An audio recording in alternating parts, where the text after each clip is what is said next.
आपल्याला कल्पना आहे की ज्यावेळेस पहिल्यांदा मी मुख्यमंत्री झालो होतो त्यावेळी आपण सेवा हमी कायदा तयार केला होता। आपले सरकार हे पोर्टल तयार केलं होतं आणि त्याच्यावरनं सेवा मिळाव्यात असा प्रयत्न सुरू केला होता। आता हा जो काही आपले सरकारचं जे वर्जन आहे हे जुनं झालेलं आहे आणि म्हणून आपण समग्र नावाच्या एका संस्थेशी करार केला।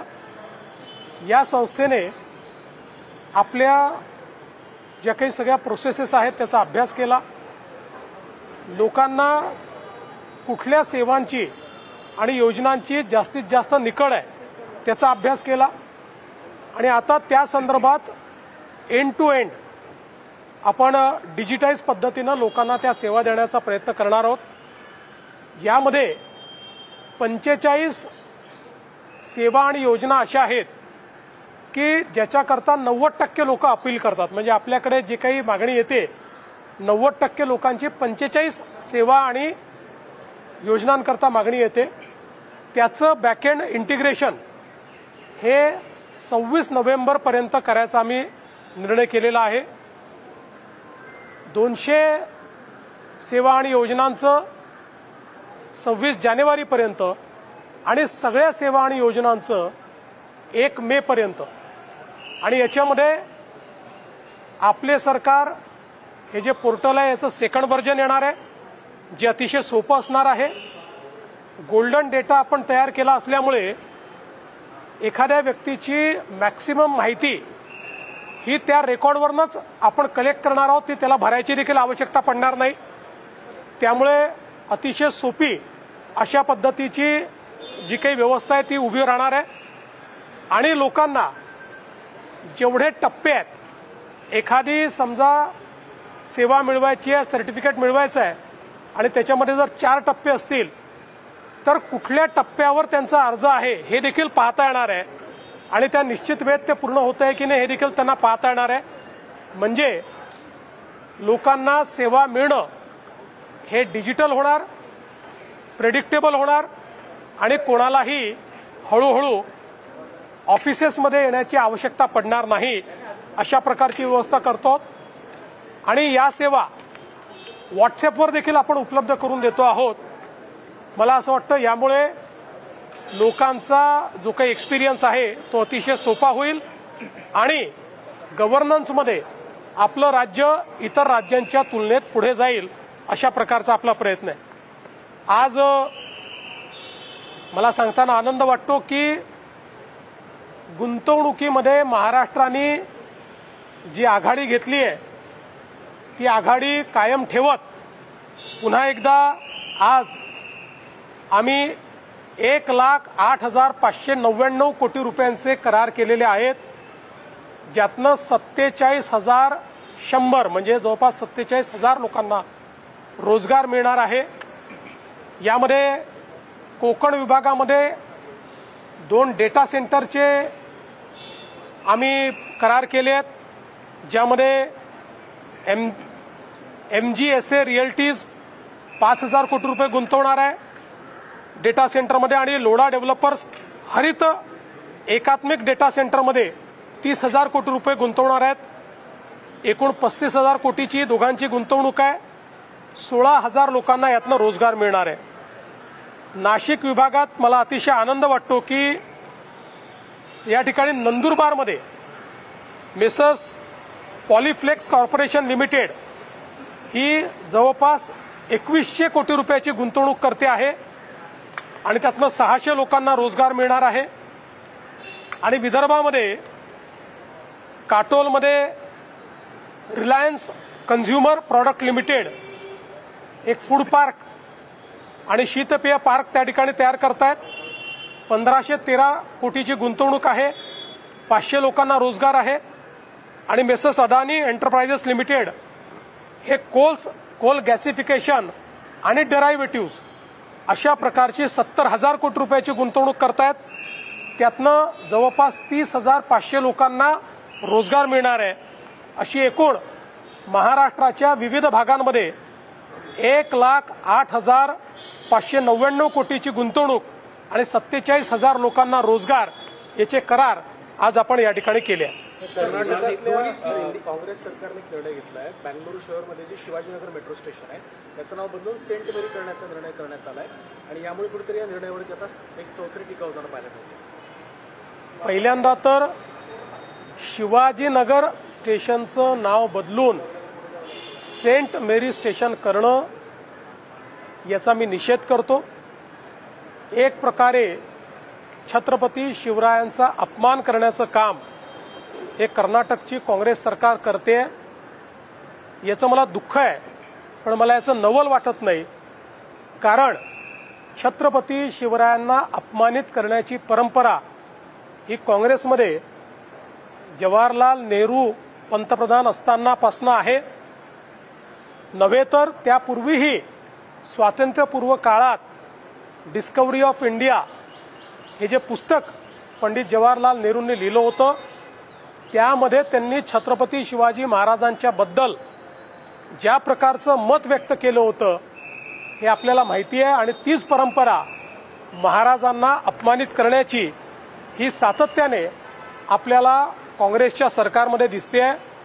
आम्ही याचा निषेध करतो आणि मी तर ईश्वराला प्रार्थना करतो की ईश्वराने काँग्रेसच्या मुख्यमंत्र्यांना सुबुद्धी द्यावी आणि ज्यांच्यामुळे या देशाने स्वराज्य पाहिलं असे छत्रपती शिवराय यांचं नाव बदलून त्या ठिकाणी अशा प्रकारे कुठेतरी धार्मिक अशा प्रकारची एक विरोधी व्यवस्था उभी करायची आणि तेढ निर्माण करायचं हे ते करणार नाहीत, अशी सुबुद्धी त्यांना मिळावी अशी माझी अपेक्षा आहे.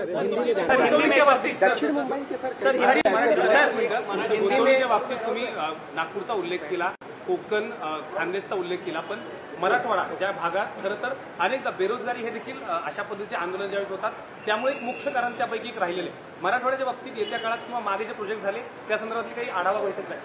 आज या 3 भागामध्ये गुंतवणूक आली असली तरी 15 दिवसापूर्वी ज्यावेळेस आम्ही घोषणा केली होती त्यावेळेस जास्तीत जास्त गुंतवणूक ही मराठवाड्यात होती.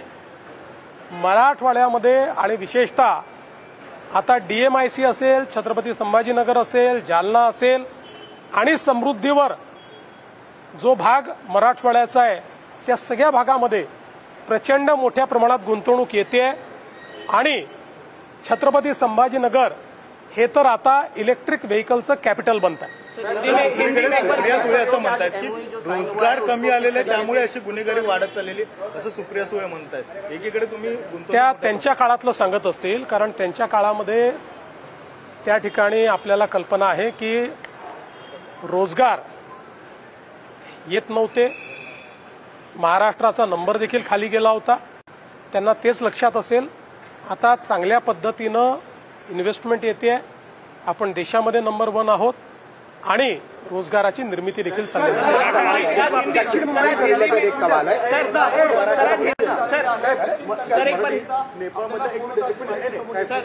नेपाळमधल्या घटनेनंतर अनेक सोशल मीडियावर विरोधक अशा स्वरूपाची पोस्ट करतात की राज्यात किंवा देशात अशा स्वरूपाची परिस्थिती निर्माण होईल. मुळात देश विघातक कृत्य या पद्धतीने काही या संदर्भात काही कारवाई करूया. मला असं वाटतं की अलीकडच्या काळामध्ये जो काही विरोधी पक्ष आहे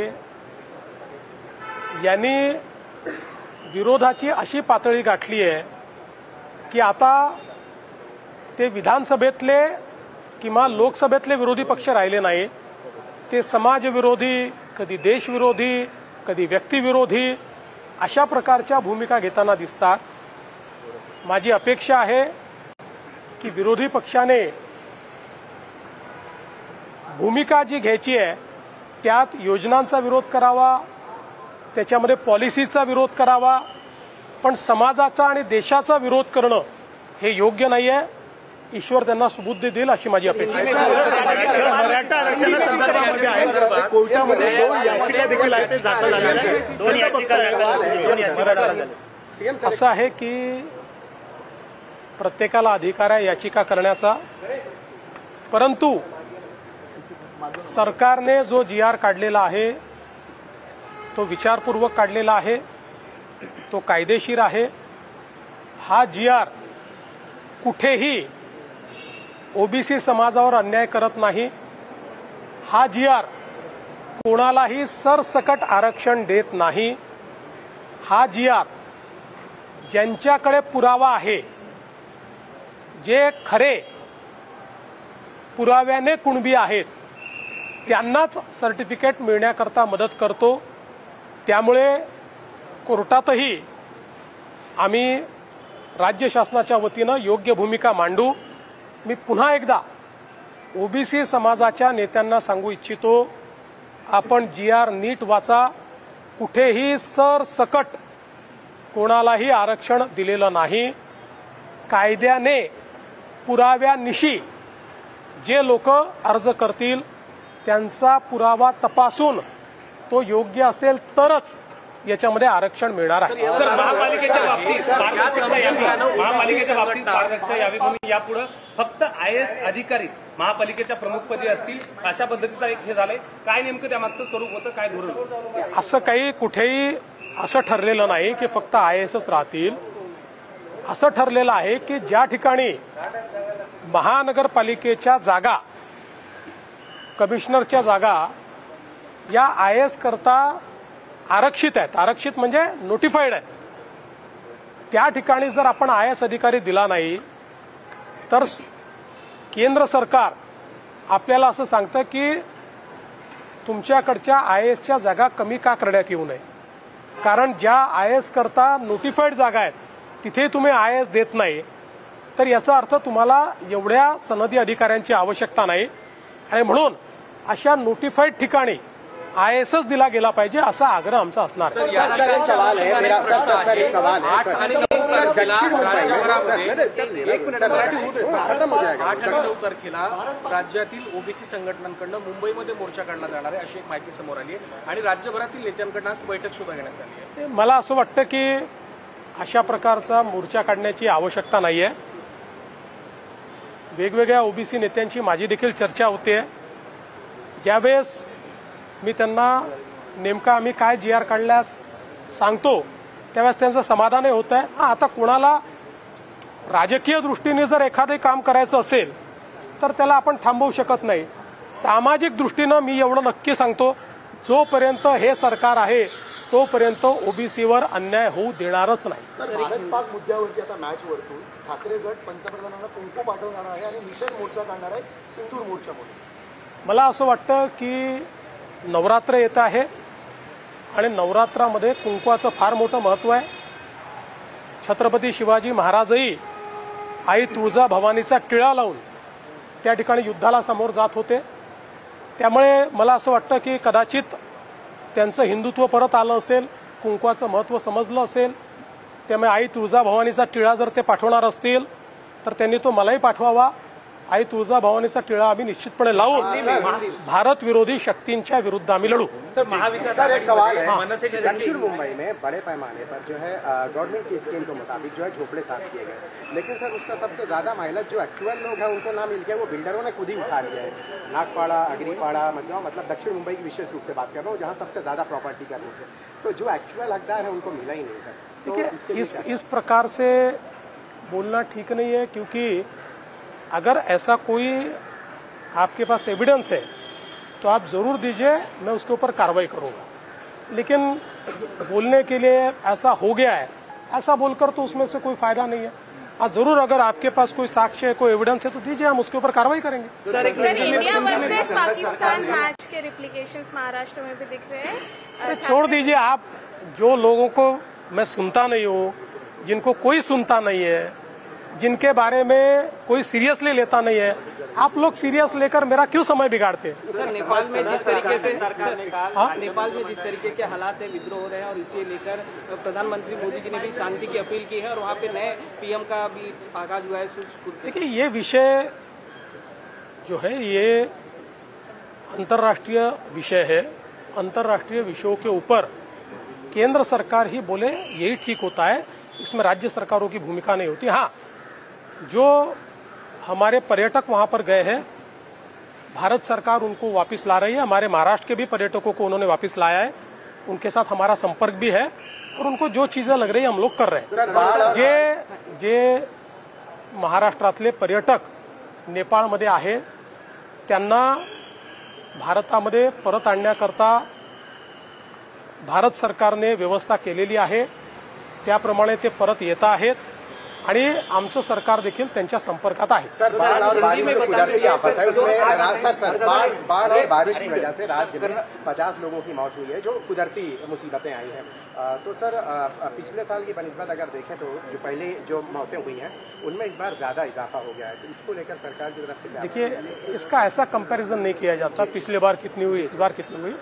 नैसर्गिक आपत्ति है. नैसर्गिक जब आपत्ति आती है तो सरकार का एसओपी है, उस एसओपी के हिसाब से हम लोग मदत करते हैं. सर, अलमट्टी धरणासाठी कर्नाटक सरकारने आहे ते जागा संपादन करण्यासाठी मंत्रिमंडळाच्या त्यांच्यात निर्णय घेण्यात आलेला आहे. त्यामुळे कुठेतरी पुराची स्थिती पुन्हा अलमट्टी धरणाच्या संदर्भात उंची वाढवण्याचा प्रयत्न कर्नाटक सरकारने केला तर आम्ही सर्वोच्च न्यायालयामध्ये त्याला चॅलेंज करू आणि त्याच्यावर स्थगिती घेऊ.